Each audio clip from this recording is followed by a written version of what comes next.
Today on the show, we've got a local product here out of Idaho. He went to Mountain View High School, 5A Southern Idaho Conference Player of the Year when he was a senior, College of Idaho product, and now is playing basketball in New Orleans. You don't want to miss this episode. You're going to learn a lot about what it takes to compete at the next level of basketball. We're going to learn a lot of life lessons from the guy and everything. So if you're a coach, a player, a parent, or just anyone who's a casual fan, take notes and listen to this episode of the Gametime Guru. So, what time is it? Game time! This is the Gametime Guru Podcast, where I interview sports figures from all over the world to help deliver a panoramic view on sports. So whether you're a former athlete, one of the crazies, or simply a casual sports fan, this is the perfect show for you as we peel back the curtains and learn from our guests every single week. I'm your host, Shane Larson, and I'm helping you see sports through a different lens.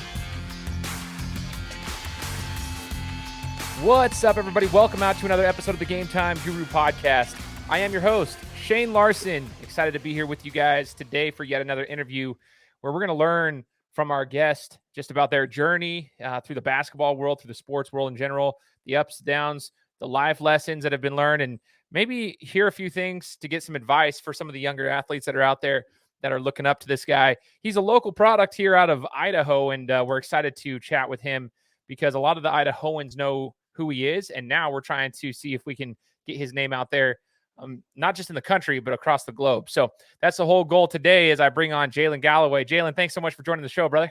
Yeah, appreciate it for having me. Absolutely, man. So I gotta give credit where it's due real quick. So Coach Jeff Sainer, head coach of Meridian High School he was on my show last year, but he's here out of the Valley in Idaho for those who are listening. They just won a state championship last year. And Coach Sainer reaches out to me on Sunday, tells me I need to get Jalen on the show. And he wanted to make sure that I ask you who he works out with when he's in town. So can you tell us a little bit about Coach Jeff Sainer and the relationship there so I can give him some credit? Yeah, of course. So I believe beginning of my sophomore year over at the College of Idaho, Coach Sainer kind of just hit me up over Instagram DMs really out of the blue and kind of offered to really like work out with him. So I kind of progressively started working out with him more. And then over this last summer and through COVID, really just kind of started working out with him a lot. So yeah, he's kind of been the primary trainer, I guess, throughout the last couple of years for me. So very appreciative of what he's done for me. That's dope. There's kind of like this little running joke. I'm glad to hear that because just this last week I was texting him and a little friendly banter. You know, I told him, I'm like, man, I'm waiting to do this 3-point competition with you. I claim to be the best shooter out of Idaho. I still that self-proclaimed, but I always keep saying that my whole life. And he won't do it with me. Tell me this real quick, Jalen. How good is Jeff Sainer at shooting? Is he still pretty solid at his age? He's really good. At the end of every workout, he gets some shots up and I rebound for him and he does his thing. And to say the least, his misses don't go very far. Most of his stuff is buckets, so it's pretty easy to rebound for him. Okay, so that's not very promising for me who wants to do a 3-point shootout with him, but we'll see. I'll still keep calling him out so he'll stop running from me, but that's awesome. No, Coach Sainer, have to give him the credit he deserves. I was just reading that text message to make sure he gets that shout out here on the show because he did, refer you to me. So refer me to you, I guess. I don't know however you want to say it. Now, Jalen, talking about your career, currently you're playing for, is it the University of Loyola New Orleans or is it Loyola University of New Orleans? So yeah, it's Loyola University of New Orleans. Okay. And tell us about that school, what it's, where it is. Obviously it's New Orleans, but tell us what conference and kind of what level of basketball it is and what made your decision to go out there. Definitely. So it's Loyola University New Orleans. It's in uptown New Orleans. Our campus is actually connected to Tulane. So Tulane kind of runs down the street, then there's a big fence, and then our campus starts. So you really kind of have to pay attention if you're not from around there. Just kind of look at the signs and see whose campus is whose. So that's pretty cool. And they're in the Southern States Athletic Conference, which is primarily Alabama schools, Mississippi, Georgia, and then we're the lone school in Louisiana. So it's not really too far of a drive. And what kind of happened is I wanted to go play at a school down in Texas so I could be closer to my parents. And I kind of reached out to a bunch of D2s out there and a couple of D1s, and one of the D2s responded to me, and they were kind of like, yeah, our returning foreman is coming back. We don't really have a spot for you. And then next thing I know, 20 minutes later, I get a call from Loyola. They're like, hey, our buddy over at this university just let us know about you. They offered me a scholarship right on the spot. So, yeah. Oh, okay. And what division is Loyola? They're NAIA. So NAIA, is it the same? Is it NAIA Division 1 or NAIA Division 2? It actually merged last year. Oh, did it merge? Okay, it merged. So yeah. So you're familiar with the NAIA scene, basically, and we'll kind of get into that in just a second. Okay, so that makes sense. Now I get to that actually is super good information. Now, here's the thing. I want to ask you about, because Jalen, you're 6 foot, you're listed at 6'7", 230. And anytime I've ever seen you at home court, like when I've actually been next to you, I'm like, man, dude, he's got the build of a tight end. You know what I mean? Like somebody who plays football or something. And your athleticism for that size is freakish. It's absurd to me that at that size you're able to move and explode and shoot the way that you shoot. It's absolutely incredible. But growing up, did you play multiple sports, or did you always focus on basketball? Because a lot of people always ask, like, why didn't he play football or something of that nature? Definitely. I played football growing up. Football is my favorite sport. I absolutely loved it, and still is my favorite sport, just better at basketball. But my whole goal growing up was to play for Chris Peterson at Boise State. You could ask my whole family. I talk about it every day. And then when he left, when I was in middle school, to UW, that changed. I want to play for UW and play for Chris Peterson. And then I think in my last year of Optimus football, I had a helmet-to-helmet collision, and it kind of messed up my spine a little bit. And I had 2 doctors tell me, yeah, if you take another hit like that, you could potentially be paralyzed. So really, I was like, well, probably should just focus on basketball. I was showing signs at the time that I was better at basketball. So it kind of just worked out. God's plan, I guess. Yeah, for sure. You know, he's always playing chess, not checkers. So he's always putting things in the right positions, whether it be through adversity like that. Like he knows what he's doing. He's putting you in the right positions, even if it might not seem like it at the time. But that's crazy in Optimus football, huh? Like those are some of the best days of Optimus football. Was crazy. But like, I mean, to get an injury like that in Optimus football is actually kind of freaky that happened. But you know, going into the high school realm, that's when I first heard about you, actually, was in the high school realm, because you were a pretty big name here in the Valley with the work you were putting in. 5A Southern Idaho Conference Player of the Year, I believe your senior year, if I'm not mistaken. You were just dominating. And that's when I first caught wind of you. I want to know, Jalen, when you were in high school, what was a normal day like for you, though? What was a workout for you, like outside of just team practices, to help you elevate your game to that next level?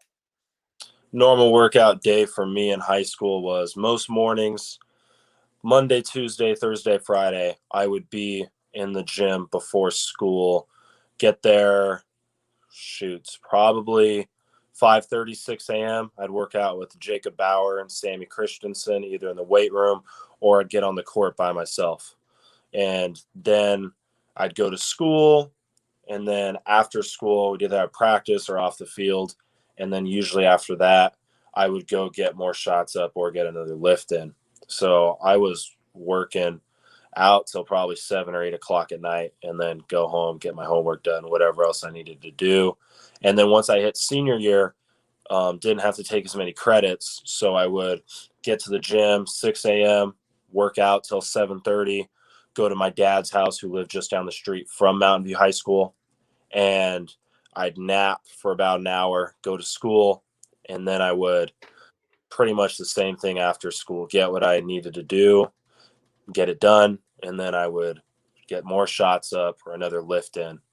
So, and I will give credits where it's due. Coach Colby Blaine at College of Idaho a lot of times would come work me out sophomore through senior year in the mornings, which was awesome. He didn't have to do that. He was driving by Mountain View High School, and he would come help me out, and I would not be where I'm at today without him. And I'm greatly appreciative for that, what he did for me.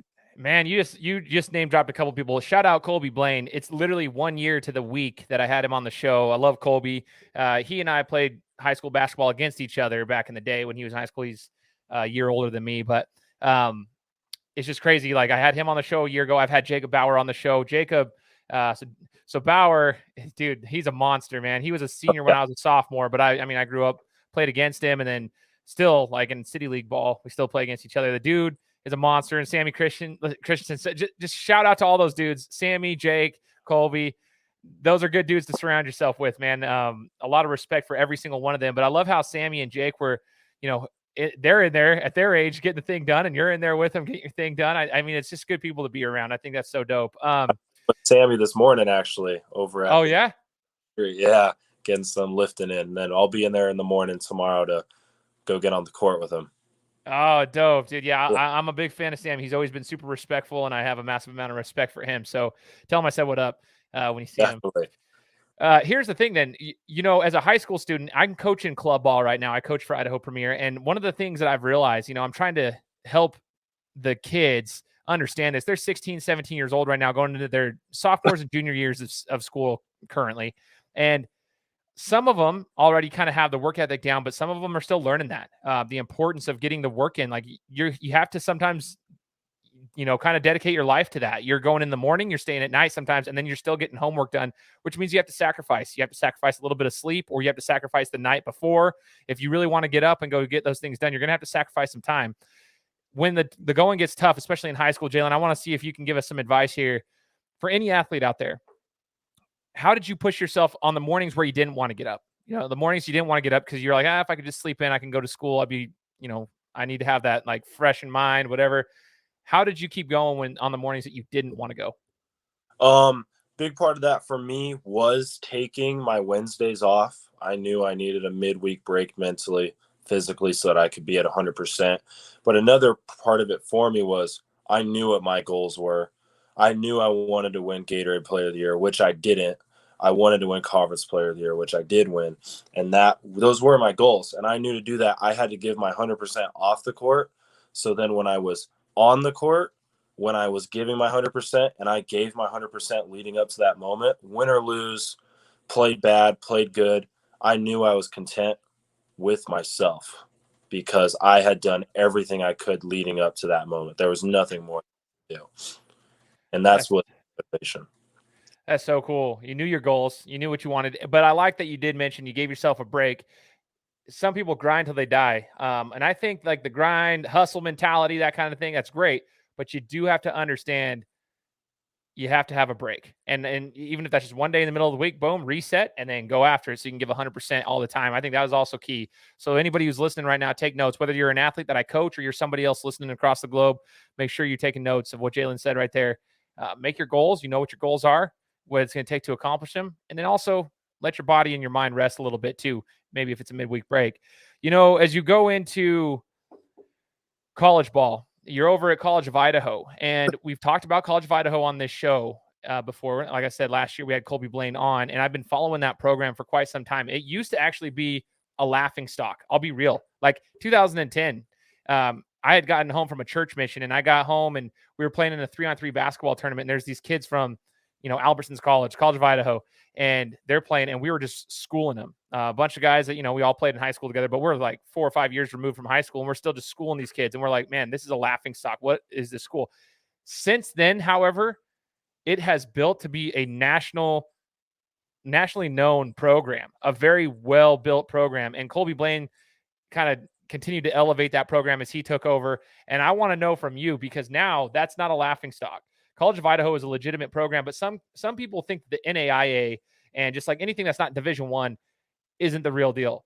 But obviously you're a hooper and you went over there. Talk to us about your experience at College of Idaho. I think you were 3 seasons there, if I'm not mistaken. So talk to us about what you learned there and how that helped you with your game and what the whole experience was there. I truly loved my experience at the College of Idaho. It's unfortunate that the school is just a little bit too close, and I just knew too many people, and I kind of felt like I was still in high school, and that was ultimately what led to me leaving. But basketball, academic-wise, I was treated with so much respect over there, and the community of Caldwell loves College of Idaho. And starting with Coach Garson in 2013-14, I believe, when he really started to make C of I a powerhouse like it was back in the 90s and everything prior to that. And then continued with Coach Blaine when he took the job over my freshman year. And just the pride they have, the amount of work that the athletes on all sports, especially basketball, put in to maintain that NAIA powerhouse status is just unreal. At C of I, you really do push yourself to be the best athlete you can be.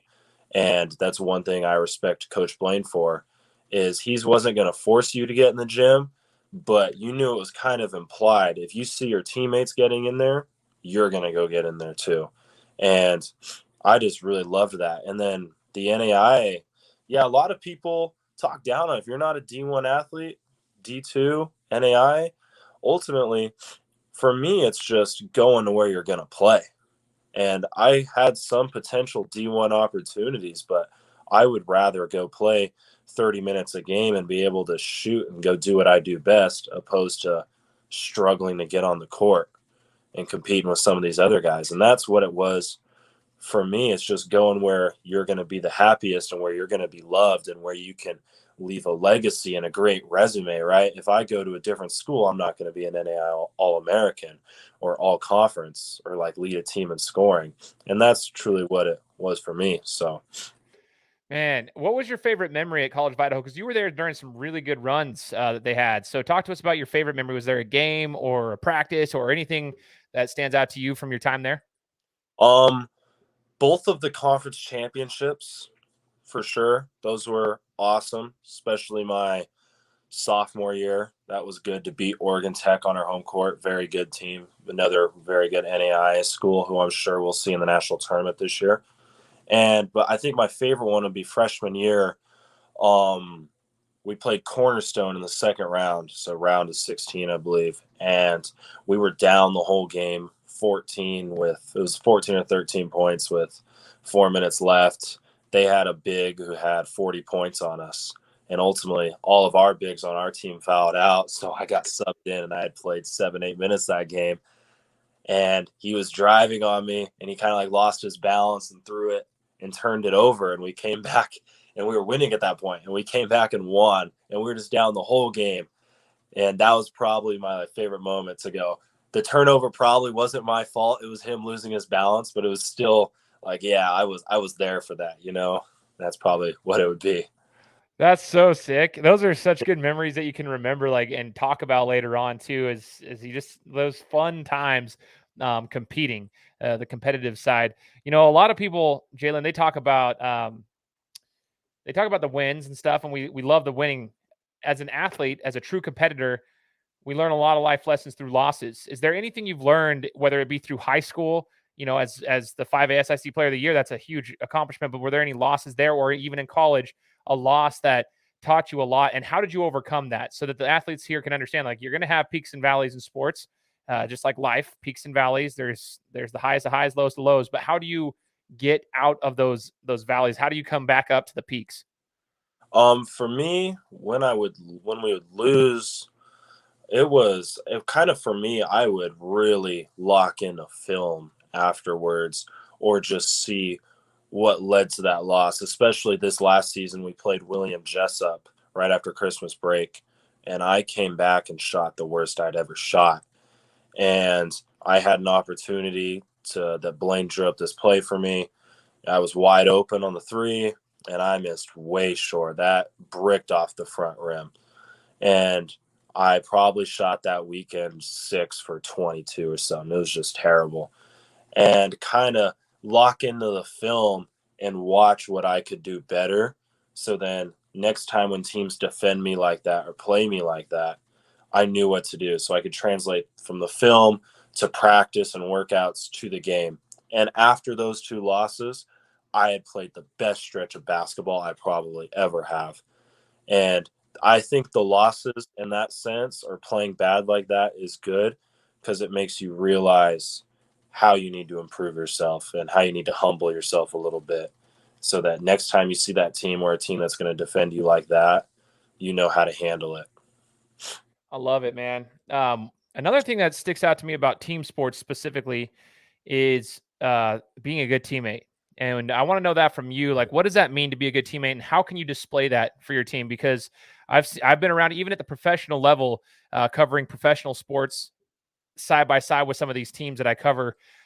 Being there, even they struggle with that at times. It's all great when everyone's winning, but if somebody makes a mistake or it looks like the game's getting out of hand now, I'll hear the bickering. I see the fighting that's happening on the sideline. I see the heads go down, and the body language looks terrible.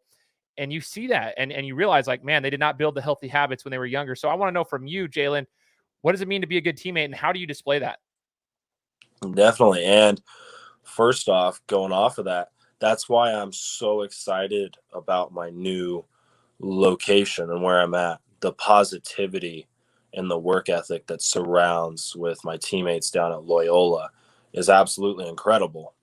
And it makes you want to be a better teammate. In specific, there's one of my teammates named Zach Reitzel, and he's very positive, and he was a NAIA All-American last year, second team All-American. And kind of just seeing that, you can tell everyone else kind of follows that lead, and especially myself. The importance of doing that, you got to understand that everyone has a different talent level. Everyone else isn't where you're at, or they might be further ahead, and you've got to know how to bring them up and lead them. And I wasn't always perfect. My senior year of high school, I wasn't the best. I think I progressively got better through my time at C of I, and I think I'm at my best now here at Loyola. And it's just awesome to see the relationships that can be built on and off the court with being a positive teammate. So, yeah. Yeah, see, being positive is huge. And to this day, I'm 33 years old. And even if I'm just competing in a Bam Jam tournament or City League basketball or whatever it may be, I still struggle with it at times.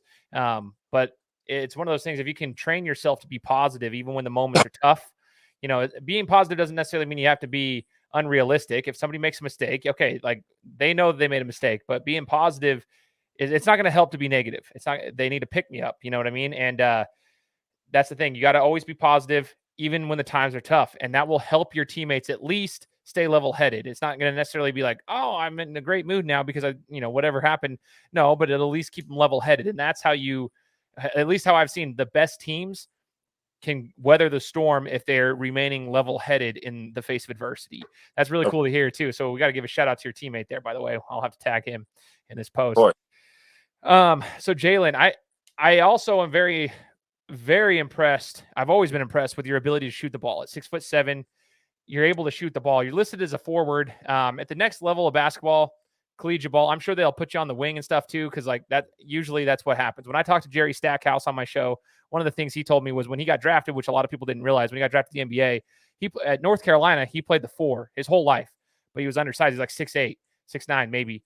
He's like 6'6" to 6'8", whatever, depends on the listing, but whoever you're looking at for the listing. But he gets drafted to the NBA, and that's a wing. That's not a forward in the NBA at all. That's a wing. And so he wasn't used to guarding on the wing, and he wasn't used to shooting on the wing. He was always playing in the post, like 15 feet in. And so it took him a while. Jerry Stackhouse, a lot of people didn't realize it took him a long time to adjust to the game because he had to play the 3 instead of the 4. But what I've always been interested in is when the big guys who are 6'6" and above, and maybe within 6'6" to 6'9", at the next level, they're going to have to shoot the ball. You can shoot the ball. I tell my kids that all the time. You're able to shoot the ball. So have you always been a shooter, or is this something that you've had to continuously work on? Because you can be trusted to have the ball at the 3-point line. Guys are drawing up plays for you to shoot the ball at the 3-point line. You're shooting over 40% from the 3-point line, which is absurd. Like, that's a good skill set to have. So talk to us about your shooting, because shooting is so important in basketball.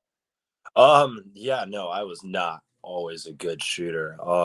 My dad kind of set the base for me when I was younger and kind of helped me out. My dad was a pretty good shooter. He had a pretty soft touch. So he kind of showed me the proper basics with form and mechanics and all that. And it was really a struggle throughout high school because my freshman year, when I was on the freshman team, I shot 10 for 50 from 3. And then sophomore year on varsity was pretty average. And it was pretty average all throughout high school.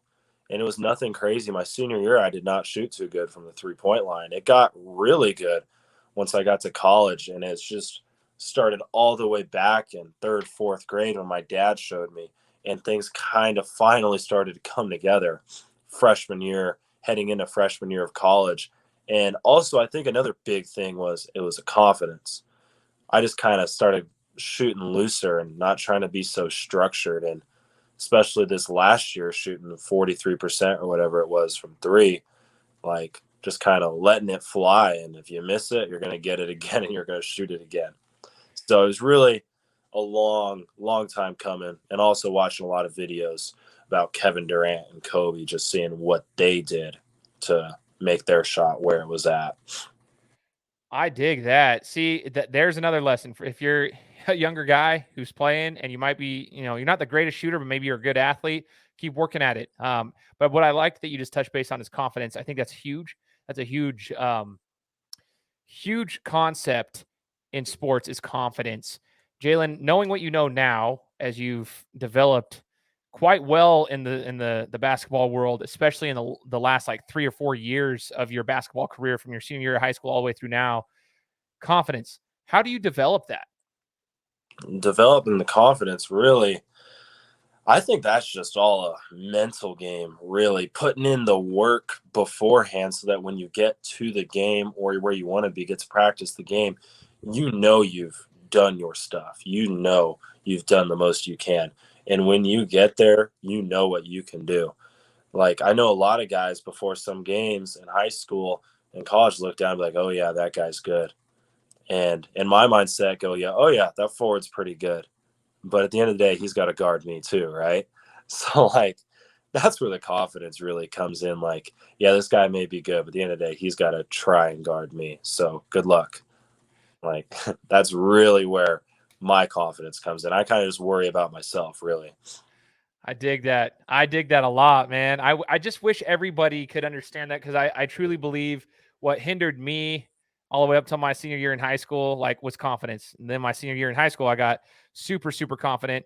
And there was that, right? Like, I was always confident my senior year, but I wish I would have been more confident earlier. And I see a lot of kids who struggle to progress. They struggle to progress early on, and a lot of it's just confidence. They're not confident in themselves. They shell up. They're practice All-Americans, but when it comes to game time, they shell up. So they're not a game time All-American. They're practice All-Americans, and unfortunately, that happens to I would imagine the majority of athletes, whether you're a basketball player, football player, whatever. You're really good in practice, but when the lights are on, you collapse. And confidence is just huge. I think it's super, super important. Yeah, and sorry to cut you off, but like, going back to that point, for me, like, this last year we got to play 5 D1 games, right?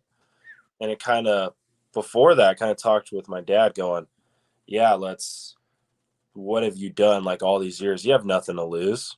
Just go out, be confident, go play hard. And I played some of my best games against Boise State and Utah State this last year, and Seattle University, like 3 schools that I had no business potentially playing as well as I did, and then going and playing some games that I'll never forget, and statistically speaking, some of the best games I ever played. So, like, yeah, just confidence. You have nothing to lose. So I dig that. When you went out against those D1 schools, did you ever, like, was there a feeling like, oh, we don't belong here at all? Or did you kind of realize, like, we can hang with these guys? They're not that much better than us, right? They're not that much better just because they have a D1 label. yeah, I think the biggest part was the fact that they had more scholarships, so their bench was deeper, and that's what got us. But if you look at the guys who said, yeah, we belong here, we all played really good. And the guys who were maybe a little bit hesitant did not play as good. The guys who didn't have as much confidence or physically, like, couldn't hang with it athletically, did not play as good. But I felt personally that I belonged. And I don't mean that to be cocky at all. I felt against Utah State and Boise State that I belonged there. And I look back at it now, and like I said earlier, I gave my 100%, and I'm content with how I played. And we were beating Utah State with, 8 minutes left in the game at C of I last year. So, like, yeah, we felt we belonged. And ultimately, they had a nice little run with a lot of their bench depth. So, but, it's all right. It was good times. We enjoyed it. So, dude, I love that. I love hearing that kind of stuff, man. I just want people to hear this and take notes and realize, like, yeah, like, it might be a label of D1, but there's a lot of things. Like the little point that you brought up right there, just scholarships equals depth. People don't realize that. The casual fan might not understand that, But that's the difference sometimes between a D1 university and an NAIA school. It's like you've got depth because of scholarships. Like that's a simple concept, but people just don't realize that. Like that can make a difference, but it doesn't mean that their starting five is leaps and bounds, ahead of maybe your starting five at an NAIA school. It just sometimes it is, but that's not always the case. So I think that's super, super cool. Now, Jalen, I want to know, growing up or even now, like at your age now, who is like somebody that you've looked up to as far as like a player or maybe a mentor? Who is your mentor and why? I had two. My dad, Jalen Galloway, who played at DePaul, University of San Francisco, and has finished up his last year at College of Idaho, or Albertson College at the time. So he had kind of always motivated me and set the groundwork for my work ethic. And I watched his work ethic within his job and family. And that pretty much motivated me to kind of be where he's at and to have a couple D1 family members. Like, I didn't want to be left out, right? I didn't want to be a non-collegiate athlete. So, and he also told me at a young age, like, I'm not giving you money for school, so you better make it free or you're just not going or you're going to pay. So to make it free was another motivation. And that's what he helped me out with right there. And then my cousin, Jonathan Galloway, played at UC Irvine and was 3-time Big West Defense Player of the Year. And he now plays, and he's just signed in Turkey. So he just got there a couple weeks ago. And he's also been a motivation. I think it was a little bit easier for me with him because I watched him throughout high school. He was a freshman in college while I was a freshman in high school. So getting to learn from him and watch him and see his collegiate success really motivated me. And he's very positive. So much, he's probably my best friend. So that's big help, everything he did. And my dad, of course.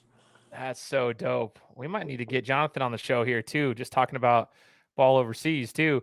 Now, is that the ultimate goal for you, Jalen? Do you have plans to play after college is over, or do you think you're going to take your life elsewhere as far as the game of basketball is concerned? It's pretty up in the air. I love basketball, but I also love really that's so hard because I see him and I watch his games and I go, that would be so fun. But my passion, I have two of them. I really want to be an executive in like pro sports. That's a long way there, but I believe I could eventually do it, or try to be an athletic director at a university one day. And those are my goals. And I think after college, I have 2 years left of eligibility. That might be the path I try and take. And if that path ends up not interesting me, or I'm kind of bored with that and I don't like it, I think it would be the Marines or Air Force. Somewhere in that area is what I want to do. So for overseas ball, I'd probably have to say no, because I think I would want to try and get started in working in the military or pro sports athletic director, something like that. Man, it's kind of cool. It goes back to what you said earlier, wherever God takes you, but you've got these plans as far as like where you want to go.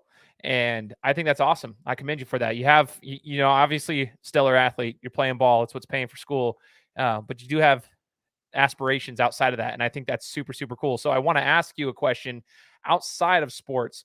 What is your favorite thing? And what is your biggest leadership trait outside of sports? Like, what is your biggest trait that you probably have that you bring to society? Maybe a college is listening right now and they're listening to this and they want to know what you can bring to them later on. Why do you think you bring that to them? Like, what's your biggest, personality or leadership trait that you could bring?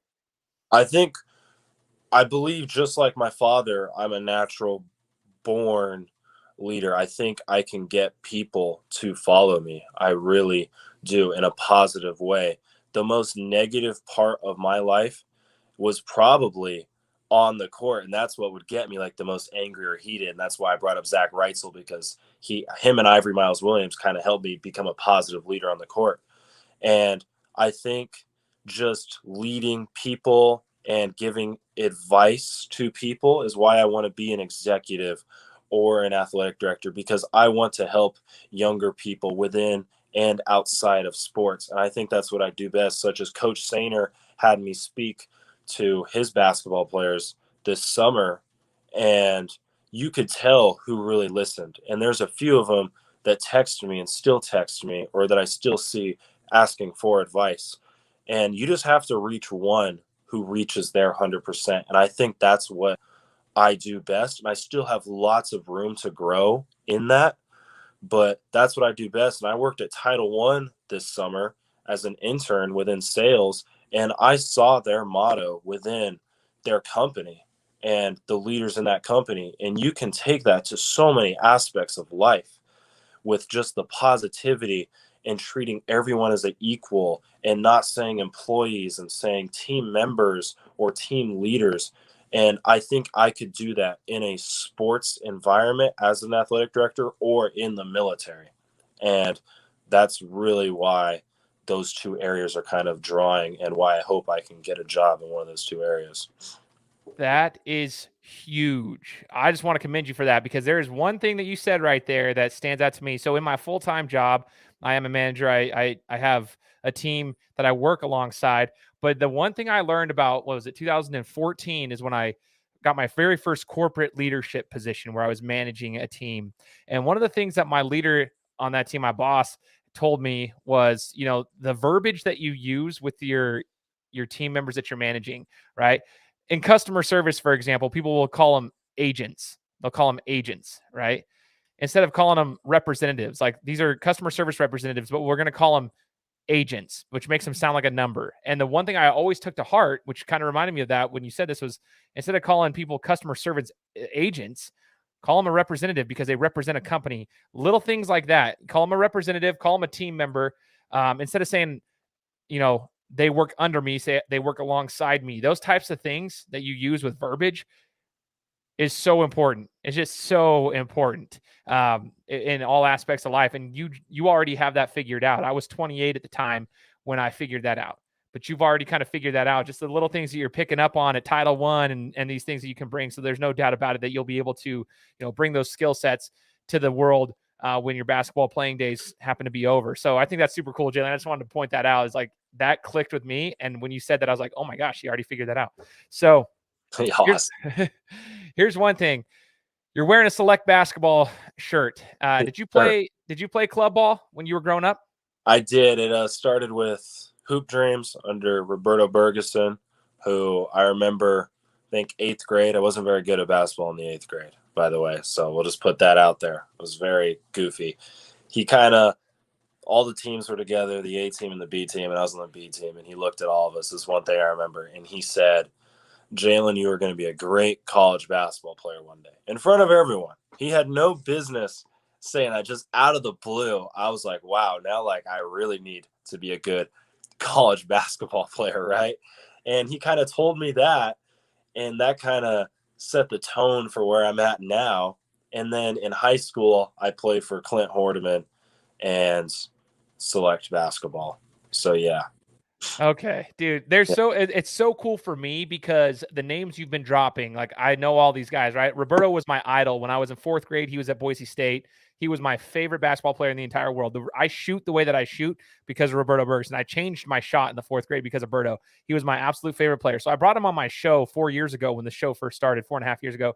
And I interviewed him about his collegiate career. Then when he went to the NBA, and then when he played overseas, I got to interview him about the entire Portland Trailblazers experience and everything. We talked about hoop dreams and whatnot. So to hear that he had that impact on you is huge, because he was my favorite player of all time growing up. That was back when Rylan was 2 years old. So that's what's crazy to me, is like, dude, like, it was forever ago. And now he's got kids all over, and they're all older and they're hoopers, and now he's at Eastern Washington and he's making an impact over there. But to see that he had that impact on you is awesome. Same thing with Clint Hordeman.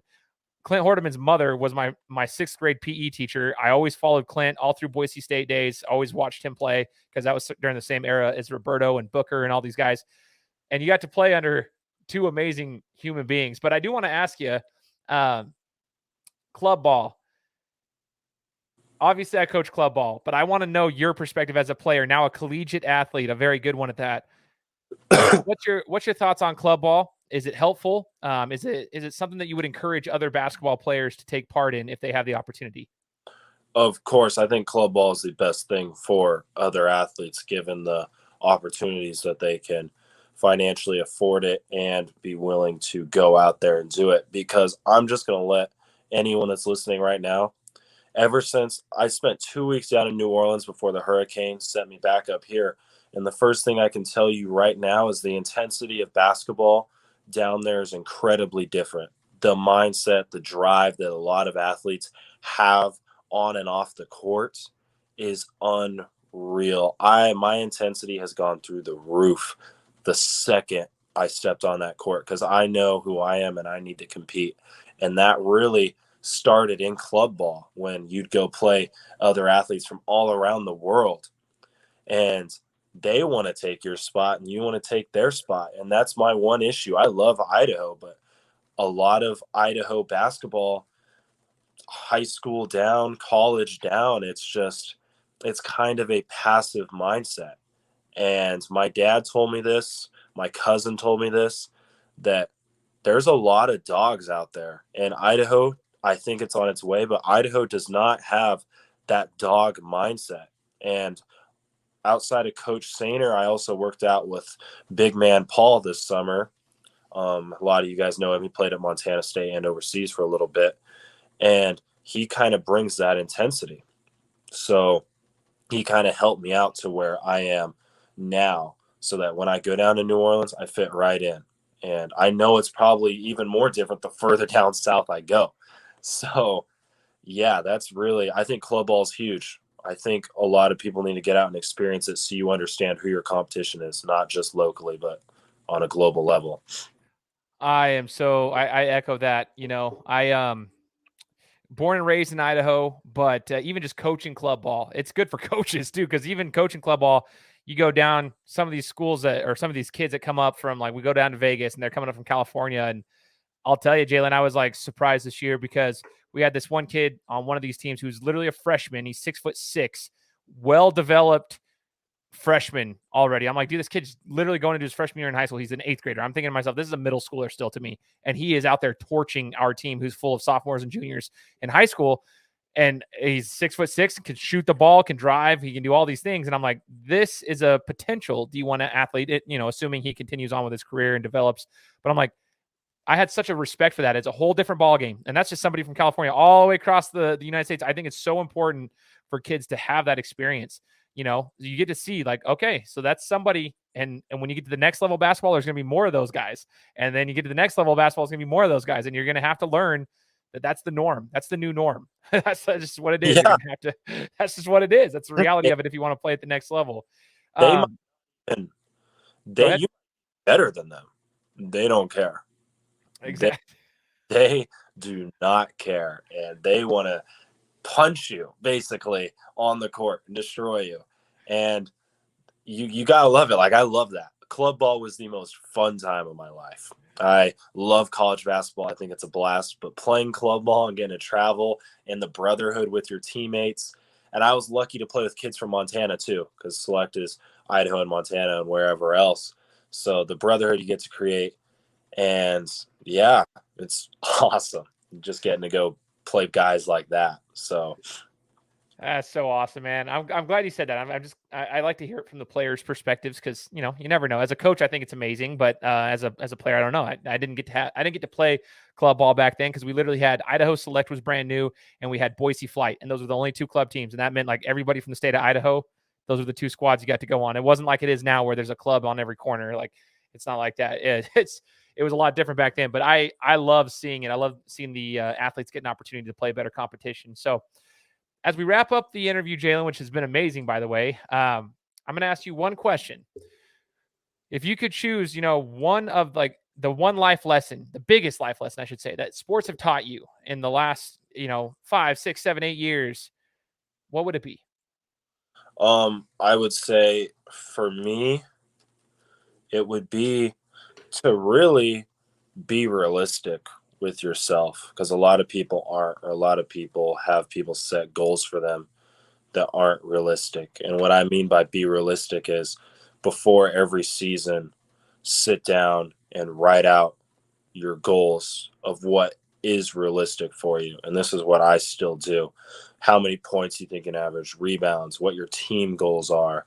Like my team goal at Loyola, I didn't mention this, but Last year, they lost to LC State in the Elite Eight at the national tournament by 5 in overtime. So they very well could have made the national championship.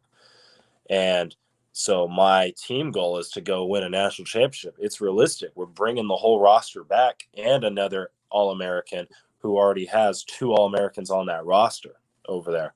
So that's realistic for us and very attainable. But for me, I need to be realistic with myself with what I can do. And I know my abilities are. So it's pretty simple. You don't hear it a lot, but for me, it's really helped me out because I didn't set my goals too high or too low. I've put them right where I believe they're attainable. And then once I've attained them, whenever that happens, scratch that, new goals, set it even a little bit higher and then a little bit higher. To then where you get to a point where like, yes, like I'm doing it in a realistic way and you're not just disappointing yourself. But of course you're going to fail, but just keep being realistic with yourself. And that's how things worked out for me. I dig it.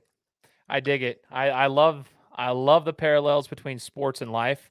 That's a huge one right there. Be realistic with yourself and make your goals for yourself, but be realistic. Too often, I think in this world, people have way unrealistic goals and expectations. Now, I think you should always shoot for the stars, but sometimes you got to have those steps in between to prepare you for that level. And by being realistic and setting those goals and going, you have something that you can, those micro goals, if you will, you're attaining those, and then you can attain those other goals and move forward. But then I like how you also said, then you reevaluate, you reassess. Okay, you've already achieved those. Okay, well, let's not get complacent. Let's continuously progress. I dig that. That's awesome, Jalen. Hey, awesome. I just want to say thank you, brother. I just want to say thank you so much for joining the show and being willing to share your story with us. Because I personally have been, following you. I know who you are, but I'm just glad you got to share that on my platform so that we can get that out to more people. And so just want to say thanks, man. Thank you so much for joining me. Yeah, thanks for having me. It's been awesome to get on a local podcast. So yeah, love it. Heck yeah, brother. Heck yeah. For those who are listening, hopefully you guys enjoyed this as well. Make sure you've subscribed to the podcast. Make sure you leave me a review on Apple Podcasts so that we can get the show out to more people. And stay tuned because we'll be coming to you next week with another interview. Guys, thanks so much for listening to another episode of my show. Now, if you could go and do me a favor, head over to iTunes, give me 5 stars, and leave me a review, it would be greatly appreciated. Thanks, guys. Appreciate your support.